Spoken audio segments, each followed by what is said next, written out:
ஐந்தாம் தமிழர் சங்க நேயர்கள் அனைவருக்கும் வணக்கம். குவீன் எலிசபெத் அவங்க இறந்துட்டாங்க. உலகமே துக்கத்தில் ஆழ்ந்திருக்கு.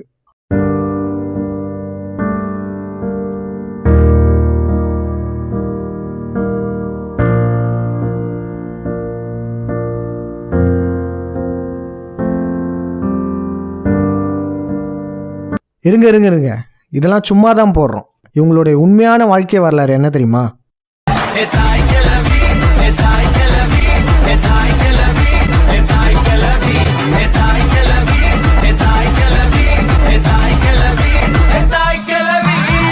உலகம் முழுக்க பல குழந்தைகள் காணாம போறதுக்கு காரணமும் நரபலி போன்ற சடங்கள்லாம் யார் நடத்துறாங்கன்றதும் இந்த உலக அரசியலை உற்று நோக்குறவங்க எல்லாருக்குமே நல்லா தெரியும்.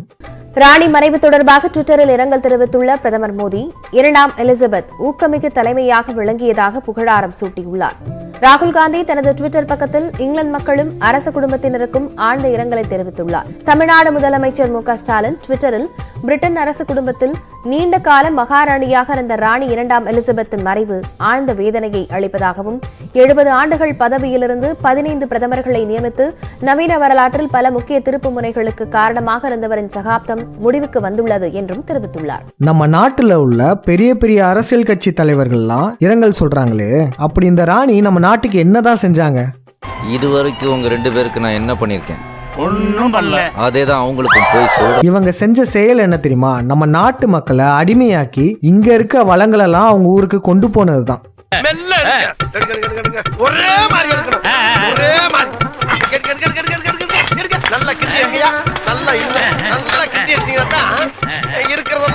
இவ்வளவு செஞ்சவங்களுக்கு ஏன் நம்ம ஊர் தலைவர்கள்லாம் இவங்களுக்கு ஆழ்ந்த இரங்கல் தெரிவிக்கிறாங்க? அட உங்களதான்ப்பா. என்ன ரியாக்ஷன் இது? அது தெரியாம தான்டா நான் பல வருஷமா முழிச்சுக்கிட்டு இருக்கேன். Kohinoor diamond, great star of Africa diamond, Tipu Sultan ring, Rosetta stone, Elgin marbles, இந்த பொருட்கள்லாம் இவங்க ஆசைப்பட்டு எடுத்துக்கிட்ட பொருட்கள். இன்னும் கொஞ்சம் தெளிவா சொல்லணும்னா திருடிட்டு போன பொருட்கள். என்ன ட்ரீட்மெண்ட் பண்ண போற? என்ன பண்ணு?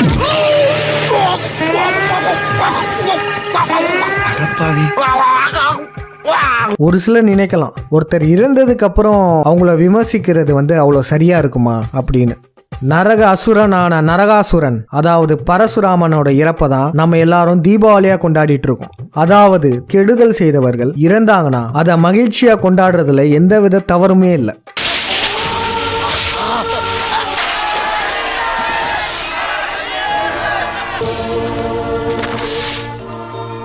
இங்கே பாருங்க, பிரிட்டன் ராணி இரண்டாம் எலிசபெத்தின் மறைவையொட்டி இந்தியா முழுவதும் செப்டம்பர் 11ஆம் தேதி ஒரு நாள் அரசு துக்கம் அனுசரிப்பு. மூவர்ண கொடிகள் அரை கம்பத்தில் பறக்கும். அரசு நிகழ்ச்சிகள் ரத்து.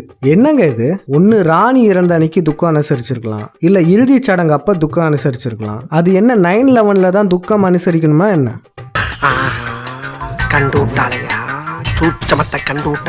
எப்படி 5 மணி கைத்தட்ட சொன்னாங்களோ, 9:09க்கு டார்ச் அடிக்க சொன்னாங்களோ, அதே போலதான் இந்த நாளையும் துக்க நாளா அனுசரிக்க சொல்றாங்க. இதுவும் ஒரு சடங்கு தான். இந்த உலக அரசியல்லாம் தெரியாதவங்க தான் இப்ப RIP குவீன் எலிசபெத்னு வாட்ஸ்அப் ஸ்டேட்டஸ் வச்சு அழுதுட்டு இருக்காங்க.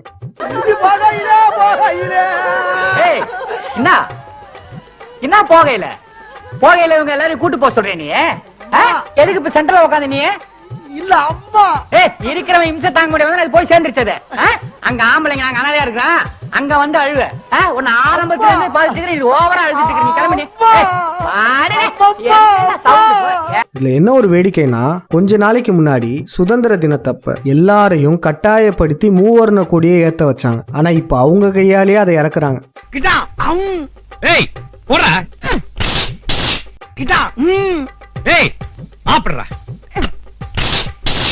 நம்ம நாடு ஏழை நாடு, நம்ம எல்லாரும் பிச்சை எடுக்கிறோம் அப்படின்னு அரசியல்வாதிங்க சொல்லிக்கிட்டே இருப்பாங்க. ஆனா உண்மையா பார்த்தோம்னா இந்த நாட்டுல இல்லாத வளங்களே இல்லை. திட்டமிட்டு இது ஏழை நாடுன்னு போய் சொல்லிக்கிட்டு இருக்காங்க. சொல்றது மட்டும் இல்லாம இப்ப வரையும் நம்ம நாட்டோட வளங்களை திருடிக்கிட்டே தான் இருக்காங்க. அது மட்டும் இல்ல, நமக்கு எல்லா விதத்திலையும் தொல்லை கொடுத்துக்கிட்டு நம்மை அழிக்க நினைக்கும் இலும்பு நாட்டிகளும் இந்த பிரிட்டிஷ் குடும்பங்களும் வெவ்வேறு இல்லைன்றது இந்த உலக அரசியலை உற்று நோக்கிறவங்களுக்கு நல்லாவே தெரியும். மீண்டும் அடுத்த நிகழ்ச்சியில் சந்திப்போம். நன்றி, வணக்கம். எலிசபெத் இயற்கை எழுதியிருக்கிறாங்க.